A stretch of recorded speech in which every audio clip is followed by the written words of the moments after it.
ఆయువులే మా అమ్మలా మా కోసం మళ్ళీ లాలి పాడేనంట.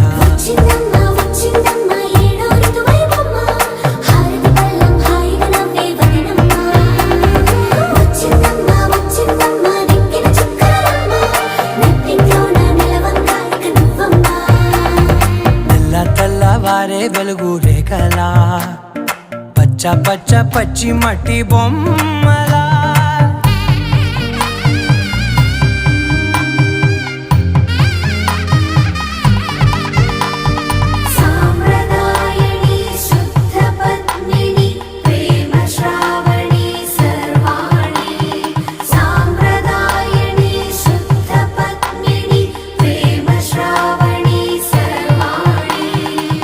ఎరచప్పుడు కదిరే మెడలో తాళవన ప్రతి నిమిషం ఆయువునే పెంచైనా.